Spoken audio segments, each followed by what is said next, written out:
What's up, guys? My name is TechnoTuner, and today I'm bringing to you my Magnet Warrior Fiendsmith deck profile. This deck has been a lot of fun, and there is a small thing that I will note with this deck.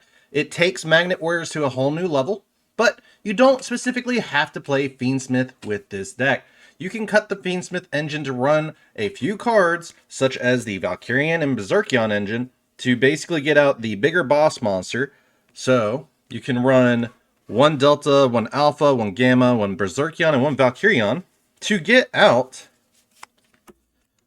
the Imperium Magnum Superconductive Battlebot.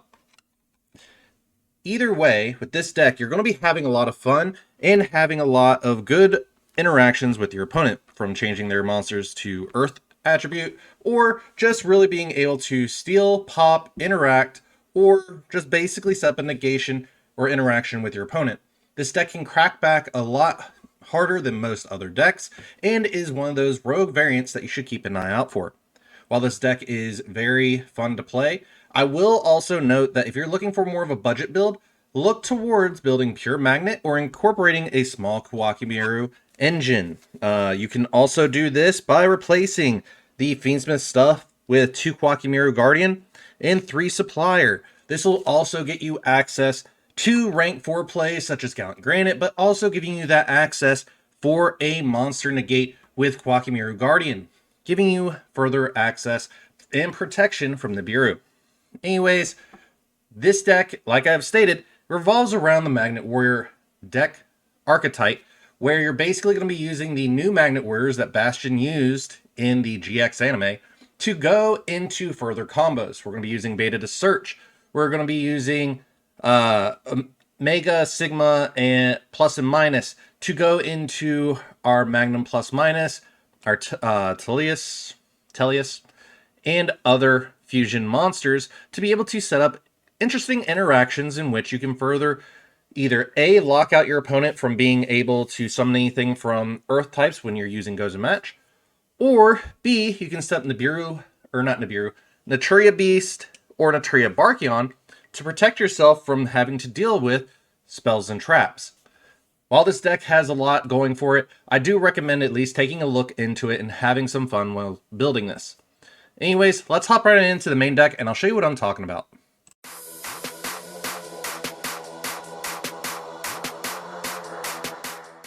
Alright, for our monsters, of course, we're going to be playing 3 Conduction Warrior Linear Magnum Plus Minus. Cannot be normal summon or set, must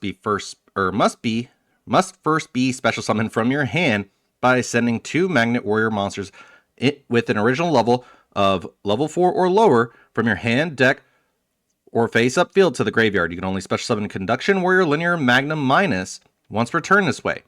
You can target one other Earth monster on the field. This card gains half that monster's attack until the end of this turn. If this card is destroyed and sent to the graveyard, add it to your hand. You can only use each effect of Conduction Warrior Linear Magnum Plus Minus once per turn. So this is basically the card that gets us all started on our combo, where we can send a few cards to get us rolling. One of the 3 cards that you can send to start your combo, depending on what build you're playing, is Magnet Warrior Sigma Minus. This is going to be our main monster that we're going to use. Its effect in hand to fuse from our deck, fuse from our field or hand. Once per turn, when an attack is declared involving 2 Earth monsters, you can negate that attack. You can only use each of the following effects of Magnet Warrior Sigma Minus once per turn. You can reveal this card in your hand, fusion summon 1 fusion monster from your extra deck, using rock monsters from your hand or field, including this card in your hand. If this card is normal or special summon, you can send 1 level 8 Magna Warrior monster from your deck to your graveyard. So, outside of being a foolish burial for a level 8 or higher Magnet Warrior, it can help get you into your fusions as well.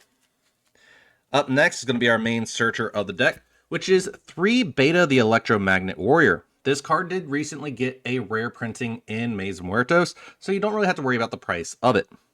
If this card is normal or special summon, you can add 1 level 4 or lower Magnet Warrior monster from your deck to your hand, except Beta the Electromagnet Warrior. You can only use this effect of Beta the Electromagnet Warrior once per turn.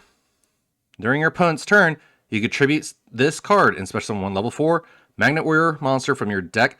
This is a quick effect, so basically giving you further access to go into Sigma Minus Or our next one, which is Magnet Warrior Sigma Plus. I'm running 2 of him instead of just 1 because he has a really good graveyard effect. While you control an Earth monster, your opponent's monsters that can attack must attack Earth monsters. While your opponent controls an Earth monster, you choose the attack targets for your opponent's attacks. If this card is sent to the graveyard, you can target 1 level 4 or lower Magnet Warrior monster in your graveyard, except Magnet Warrior Sigma Plus. Add it to your hand or special summon it. You can only use this effect of Magnet Warrior Sigma Plus once per turn. So being able to turn your opponent's monsters into Earth attribute can help, especially when triggering Magnet Warrior Sigma Plus effect and Sigma Minus. As for the one-ofs of the Magnet Warriors, we're playing 1 Delusion, the Magnet Warrior. Cannot be normal summon or set, must be special summon from your graveyard by banishing 1 Magnet Warrior Sigma Plus and 1 Magnet Warrior Sigma Minus from your hand, face-up monster zone, and or graveyard. Once per turn, when your opponent activates a card or effect, quick effect, you can target 1 monster your opponent controls, destroy it, and if you target an Earth monster, you can take control of it instead. During your opponent's turn, quick effect, you contribute this card, special summon 2 of your banished Magnet Warrior Sigma monsters. So, being able to get 2 free bodies onto the board can help greatly, but also being an interactive pop or steal helps a lot as well. Up next, of course, for our next 2 cards, we're playing 1 Epsilon, the Magnet Warrior, and 1 Magnet Warrior Omega Plus. Epsilon, the Magnet Warrior, if this card is normal or special summon, you can send 1 level 4 or lower Magnet Warrior monster from your deck to the graveyard. Except Epsilon the Magnet Warrior. This card's name becomes the sent monster's name until the end phase. Then you can special summon 1 Magnet Warrior or Magna Warrior monster from your graveyard with a different name than the cards you control. You can only use this effect of Epsilon the Magnet Warrior once per turn. Magnet Warrior Omega Plus. If this card is in your hand or graveyard, you can destroy 1 other rock monster in your hand or face-up field. And if you do, special summon this card, but banish it when it leaves the field.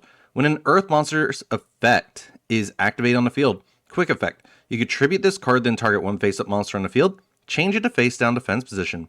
You can only use each effect of Magnet Warrior Omega Plus once per turn. So, outside of being a interactive Book of Moon, we have a Foolish Burial and Revival for a necessary monster that we need. These monsters are basically our Magnet Warrior staples for this deck, and is very helpful nonetheless. You can cut Sigma Plus down to 1, but I always run it at 2 just so I have that extra body for the revival for later plays with Linear Magnum Plus Minus. For supporting cards, of course, I'm playing 3 Adamancipator Researcher. If you control a rock monster, except Adamancipator Researcher, you can special summon this card from your hand. During your main phase, you can excavate the top 5 cards of your deck. And if you do, you can special summon 1 excavated level 4 or lower non-tuner rock monster. Also place the rest on the bottom of the deck in any order. You can only use each effect of Adamancipator Researcher once per turn. So, outside of being an actual body to allow you to go through and special summon itself if you control a rock monster, it's our way into Naturia Beast or Naturia Barkion, which can help you set up a spell or trap negation dependent on what you have. Up next, of course, we're playing 3 Duotarian. You can discard this card, add 1 bonding spell or trap from your deck to your hand. If this card is normal or special summon, you can target 1 Hydrogeddon, Oxygeddon, or Duotarian in your graveyard, special summon it. You can only use each effect of Duotarian once per turn. So, being able to revive itself but be able to discard this card to add a bonding spell or trap from your deck to your hand helps immensely because the one spell that we're going to be looking for is Magnet Bonding. Now, as for the actual Fiendsmith engine, we're going to be playing 2 Fiendsmith Engraver.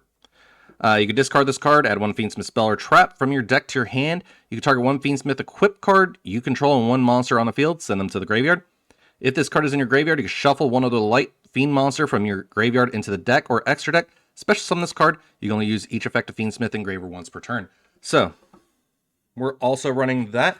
And then the 1 Fabled Lurry. If this card is discarded to the graveyard, special summon it. We're playing a small Fiendsmith package, so we have the interaction for protection against Nibiru. Because if we can get it up and running instead of a Crystal Wing, we can then use this for additional summon negates as well. But this is all the monsters that I'm currently running aside from hand traps. For the hand traps, of course, I am running basically a smaller hand trap package than most people would prefer, which is usually the 3 Ash, 3 Ghost Bell, 3 Effect Veiler, 3 Milcharmy Follows. Instead, I'm playing the 3 Milcharmy Follows, the 3 Ash Blossom, 2 Drone Lockbird, and 1 Nibiru. The reason why I'm playing Nibiru at 1 is because if we have our board up, or our board set up, we don't really want to nib our own board, but we can still search Nibiru off of Gallant Granite if we need to. The other cards, such as Ash Blossom, Follows, and Drone Lockbird, is a way to prevent our opponent from being able to really play the game and getting too far ahead in their plays. But that's all the monsters that I'm currently running for the deck. Let's go ahead and hop right into the spells and traps.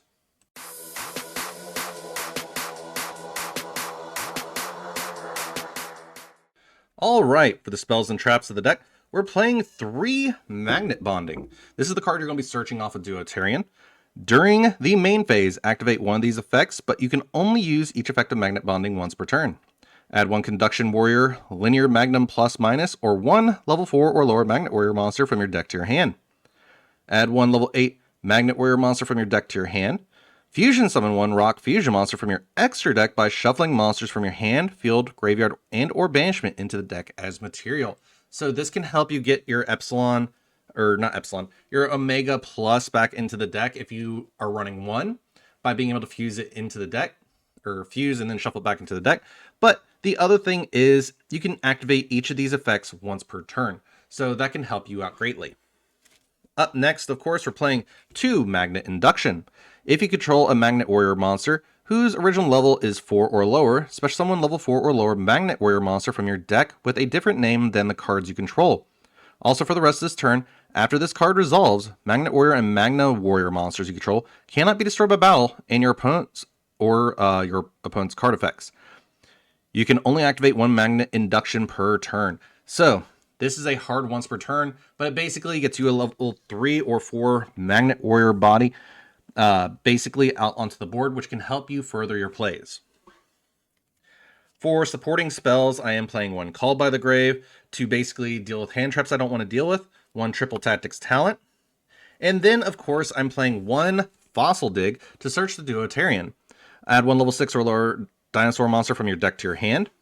And then I'm playing the 1 Fiendsmith's Track. Add 1 Light Fiend monster from your deck to your hand, then discard 1 card. You can banish this card from your graveyard, fusion summon 1 Fiendsmith fusion monster from your extra deck using monsters from your hand or field. You can only use each effect of Fiendsmith's Track once per turn. So if you want to go into a bigger Fiendsmith package, Fiendsmith's Track might be able to help you out there with that. And then finally, for the last card of the deck, we're playing 1 Gozen Match, as each player can only control 1 attribute monster, send all other face-up monsters they control to the graveyard. This is great for setting up going first because you basically are able to change your opponent's monsters to Earth attribute. If they can't summon another monster because it's an Earth attribute, that can stop them pretty fast and prevent them from really doing anything. Anyways, that's all that I have for the spells and traps of the deck. Let's go ahead and hop into the extra deck and I'll show you a little bit more.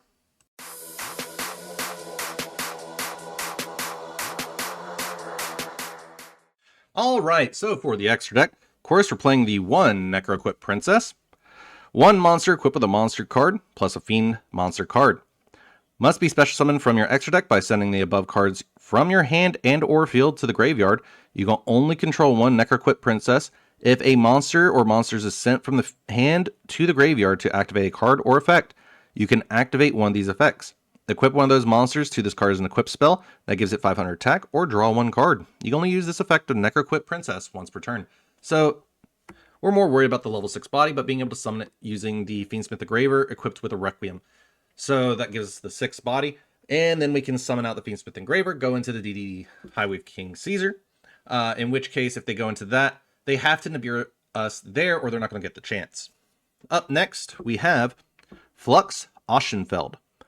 1 level 5 or higher Earth monster, plus 1 Rock monster. If this card is fusion summoned, you can special summon 1 Rock monster from your hand or graveyard except Flux Oschenfeld. Quick effect, you can target 1 Earth monster you control and 1 card your opponent controls, return them to the hand. You can only use each effect of Flux Oschenfeld once per turn, and cannot activate more than 1 in the same chain. So, that also does help because this helps us get into our next body, which is one of the two Conduction Warrior Plasma Magnum. 2 Earth Rock monsters. Face-up monsters on the field become Earth. You can only use each of the following effects of Conduction Warrior Plasma Magnum once per turn. If this card is fusion summoned, you can add 1 Magnet Normal, Quick Play, or Field Spell from your deck to your hand. You can send 1 level 8 Magna Warrior monster from your deck to the graveyard. Immediately after the effect resolves, normal summon 1 level 4 or lower Magnet Warrior monster. So, being able to turn all your opponent's monsters into the Earth attribute really stops them if you have Goes and Going. The other thing about this is this card is insanely good as it does help with other things, such as being able to get you into another magnet spell, whether it be Quick Play, Field Spell, or Normal Spell, so you can search up your Magnet Bonding, your Magnet Induction, and the Magnetic Field Zone, or whatever the field spell is called, so that can help you further your plays. But you also have the option of sending Telusion to normal summon an additional Magnet Warrior monster, so you can go into rank 4 or rank 3, etc. Up next, of course, we're playing the 1 Naturia Beast, 1 Earth Tuner, plus 1 or more non-Earth monsters. When a spell card is activated, you can send the top 2 cards of your deck to the graveyard, negate the activation, and if you do, destroy it. This card must be face up on the field to activate and to resolve this effect. The other component to that is the Naturia Barkion, 1 Earth Tuner, plus 1 or more non-tuner Earth monsters. During either player's turn, when a trap card is activated, you can banish 2 cards from your graveyard, negate the activation, and if you do, destroy it.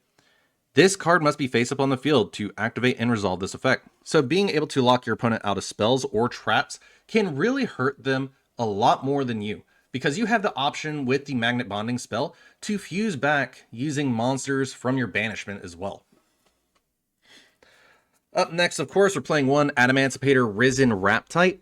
During your main phase, you can excavate the top 5 cards of your deck, and if you do, you can special summon 1 excavated rock monster in defense position. Also place the rest on the bottom of your deck in any order. During your opponent's turn, if a wind monster is in your graveyard, quick effect. You can target 1 card in your opponent's graveyard, banish it. You can only use each effect of Adamancipator Risen Raptite once per turn. So being able to get more bodies on the board, but also give you a level 6 body to allow you to use a level 2 tuner to go into Crystal Wing can help out as well. 1 tuner plus 1 or more non-tuner synchro monsters. Once per turn, when another monster's effect is activated, quick effect, you can negate the activation, and if you do, destroy that monster. And if you do, this card gains attack equal to that destroyed monster's original attack until end this turn.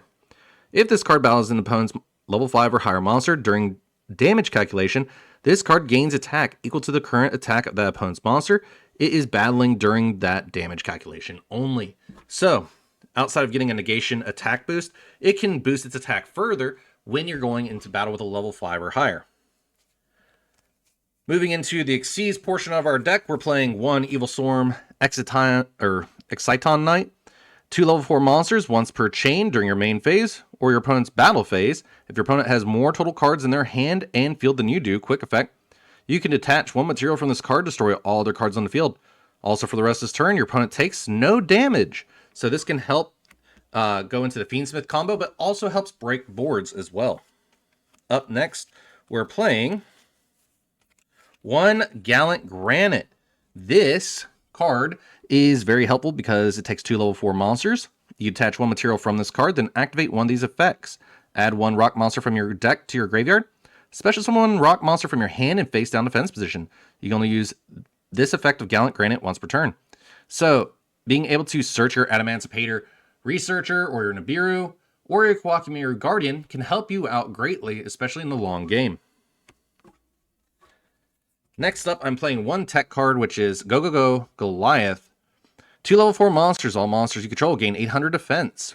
You can detach 1 Xyz material from this card, then target 1 level 4 Earth, Rock type monster in your graveyard. Add that target to your hand.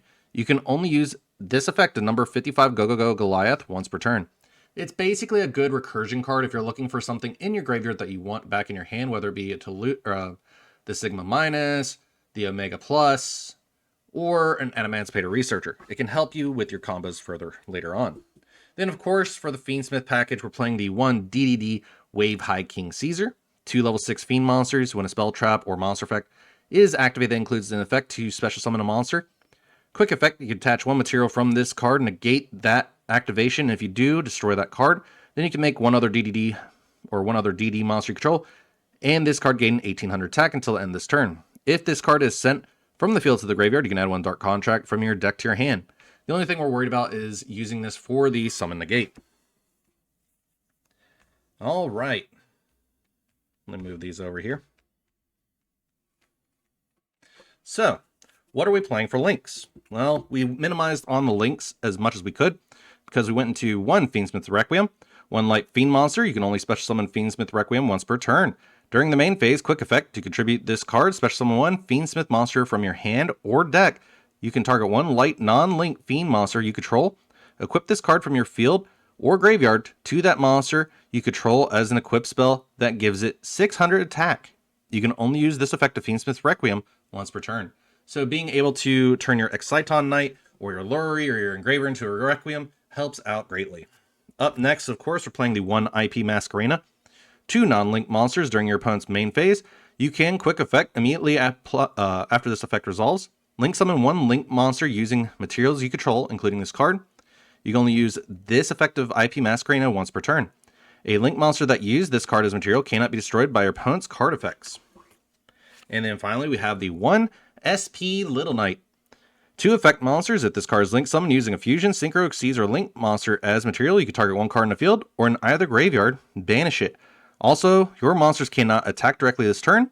When your opponent activates a card or effect, quick effect, you can target 2 face-up monsters on the field, including a monster you control, banish both until the end phase. You can only use each effect of SP Little Knight once per turn. So, being able to really break into boards and set up a lot of negation can help you out greatly with this deck. This is why I'm incorporating the Fiendsmith engine, but incorporating some tech cards such as Crystal Wing, Adamancipator, Risen Raptite, Go Go Go Goliath, the IP SP into this deck so I can further break boards or have recursion if I need to. Like I said, this deck is very modifiable and is a lot of fun to play. You just have to find the right way to play it for you. Hopefully everybody enjoyed this video today. If you did, please feel free to leave a like and subscribe, and I'll see you all in the next one.